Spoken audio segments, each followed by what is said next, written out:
Assalamualaikum warahmatullahi wabarakatuh. Perkenalkan, nama saya Teguh Mahyudi. Saya mahasiswa Ilmu Hukum UIN Wali Songo Semarang kelas IHA 3 NIM 1902056012. Baik, di sini saya akan menjelaskan tentang sedikit bagian dari hukum administrasi negara, yaitu tentang kedudukan, wewenang, dan tindakan dari pemerintah. Sebelum kita membahas tentang kedudukan, wewenang, dan tindakan pemerintah, alangkah lebih baiknya kita membahas tentang hukum administrasi negara itu apa dan pemerintah itu apa. Pada gampangnya, hukum administrasi negara atau hukum tata usaha negara itu menjelaskan bagaimana lembaga-lembaga atau organ-organ pemerintah dalam menjalankan tugasnya. Dan pemerintah itu apa sih? Pemerintah adalah organisasi yang diberikan wewenang untuk membuat dan menjalankan hukum dan undang-undang di wilayah tertentu. Baik, kita akan membahas tentang kedudukan hukum pemerintah. Pada zaman Romawi kuno, yaitu tepatnya pada zaman Ulfianus, dia membagi hukum ke dalam dua bentuk, yaitu hukum publik dan hukum privat. Menurutnya, hukum publik adalah hukum yang membahas mengenai kesejahteraan rakyat Romawi pada masa itu. Dan hukum privat adalah hukum yang membahas tentang hubungan-hubungan kekeluargaan. Nah, hubungan antara pendapat Ulfianus dengan kedudukan hukum pemerintah itu apa sih? Nah, pemerintah dalam menjalankan tugasnya sering tampil dengan dua kepala, yaitu sebagai jabatan pemerintah yang tunduk kepada hukum publik dan sebagai badan hukum keperdataan yang tunduk kepada hukum privat. Ya, kita akan membahas tentang kedudukan pemerintah dalam hukum publik. Menurut Luhmann, dalam bentuk kenyataan sosialnya, negara adalah organisasi yang berkenaan dengan berbagai fungsi, dan fungsi adalah lingkungan kerja yang terperinci dalam hubungannya secara keseluruhan. Fungsi itu dinamakan dengan jabatan. Negara adalah organisasi jabatan. Intinya dalam hukum publik, pemerintah adalah jabatan. Organ-organ atau jabatan-jabatan dari pemerintah itu ada karena karakteristiknya atau ciri-cirinya. Menurut Nikolai itu ada 4 ciri-ciri. Yang pertama, pemerintah menjalankan wewenang atas nama dan tanggung jawabnya sendiri. Yang kedua, pelaksanaan wewenang dalam rangka menjaga dan mempertahankan norma hukum administrasi negara, dan jika ada yang tidak suka bisa digugat organ atau pemerintah itu. Yang ketiga, sebagai pihak yang bisa tergugat, pemerintah juga bisa sebagai pihak yang menggugat atau penggugat. Yang terakhir yaitu organ pemerintah tidak memiliki kekayaan sendiri. Contohnya seperti ini. Ada jabatan bupati di sebuah kabupaten. Nah, jabatan bupati ini tidak memiliki harta kekayaan, tetapi yang memiliki harta kekayaan adalah kabupaten. Pada dasarnya, jabatan pemerintah tidak bisa menjalankan tugasnya sebagai organ pemerintah. Karena apa? Jabatan pemerintah itu hanya jabatan yang tidak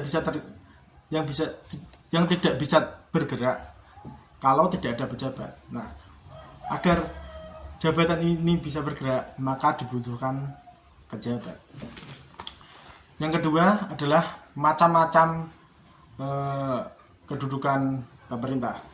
Menurut Indro Harto, macam-macam kedudukan hukum pemerintah itu ada 5. Yang pertama adalah institusi-institusi resmi yang berada di bawah presiden langsung sebagai kepala eksekutif. Yang kedua ada institusi-institusi resmi yang masih dalam koridor negara, tetapi tidak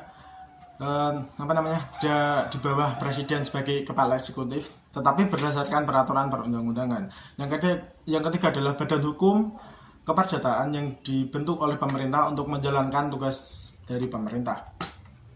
Yang keempat adalah institusi-institusi yang bekerja sama dengan pihak swasta untuk menjalankan tugas pemerintah.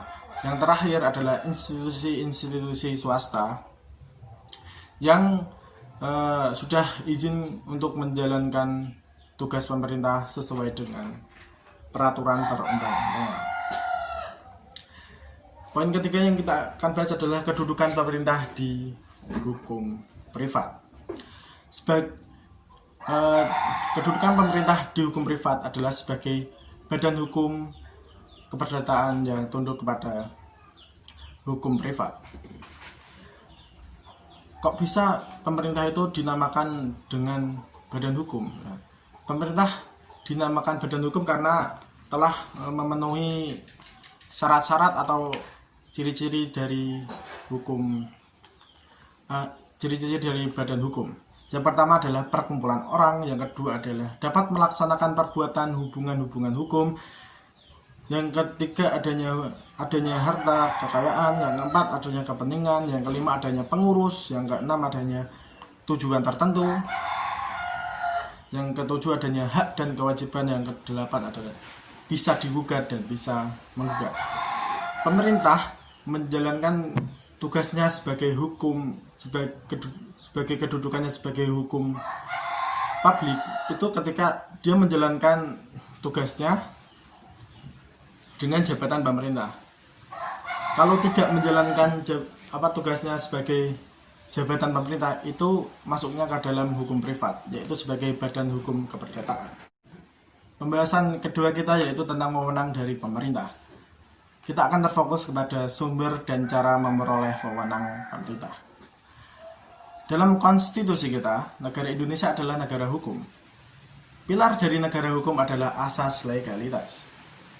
Maka dari itu, sumber dari wewenang pemerintah adalah peraturan perundang-undangan. Cara untuk memperoleh wewenang pemerintah dari peraturan perundang-undangan ada 3 cara. Yang pertama adanya atribusi, yang kedua adanya delegasi, yang ketiga adanya mandat. Yang pertama, atribusi. Atribusi adalah pemberian wewenang dari pembuat undang-undang kepada organ pemerintahan.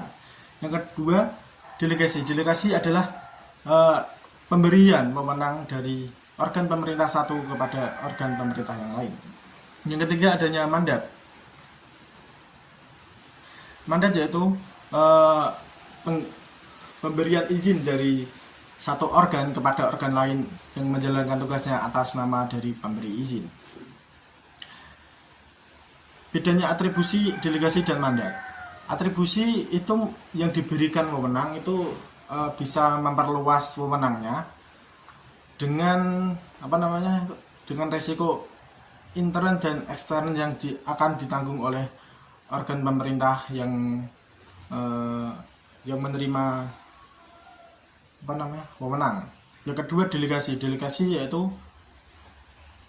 yang diberikan wewenang itu tidak bisa atau tidak mempunyai kebebasan untuk memperluas wewenangnya, dan tanggung jawab itu diberikan kepada yang menerima wewenang. Sementara yang mandat itu cuman mengizinkan tugas dari organ satu kepada organ yang lain. Organ lainnya itu diizinkan untuk menjalankan tugasnya, tetapi nama atau tanggung jawabnya itu tetap kepada yang memberi mandat. Pembahasan kita yang ketiga yaitu tentang tindakan pemerintah.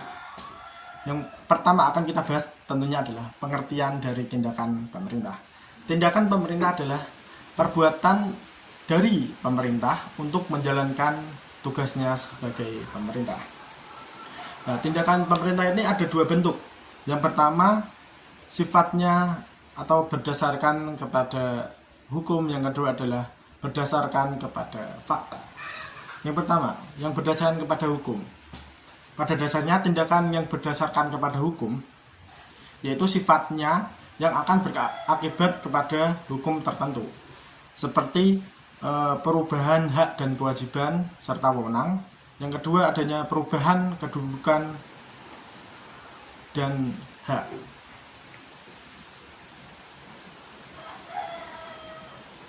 Yang kedua, tindakan yang berdasarkan fakta.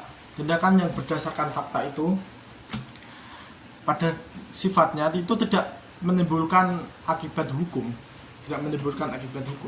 seperti pemerintah meresmikan gedung, mengadakan upacara, itu tidak tidak ada sangkutnya dengan akibat hukum.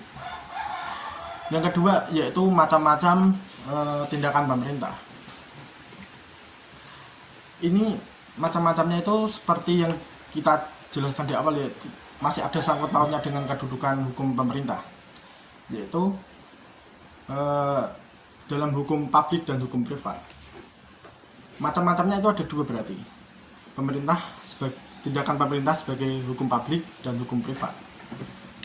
Yang ketiga yaitu tentang unsur dan karakteristik dari hukum pemerintah. Unsur dari tindakan pemerintah itu, yang pertama, tindakan ini dilakukan oleh aparatur pemerintah sebagai alat pemerintah. Yang kedua yaitu tindakan ini dijalankan untuk menjalankan fungsinya sebagai pemerintah. Yang ketiga, tindakan dijalankan untuk kepentingan umum. Yang keempat, tindakan ini dijalankan guna menjaga norma dan wewenang dari pemerintah. Yang kelima yaitu tindakan ini dilakukan untuk memperoleh tujuan tertentu. Karakteristik hukum pemerintah. Pada dasarnya, semua ahli hukum itu tidak mempunyai persamaan. Artinya mempunyai perbedaan dalam penentuan karakteristik tindakan hukum pemerintah. Menurut Indro Harto, itu ada 4. Yang pertama, tindakan pemerintah itu selalu bersifat sepihak. Artinya, pada akhirnya nanti yang memutuskan adalah pihak yang diberikan tugas atau wewenang. Yang kedua, selalu bersifat terikat. Artinya, selalu terikat dengan peraturan dasar. Yang ketiga, yaitu selalu bersifat fakultatif. Artinya, organ yang diberikan wewenang itu bisa memilih yang mana yang akan dijalankan.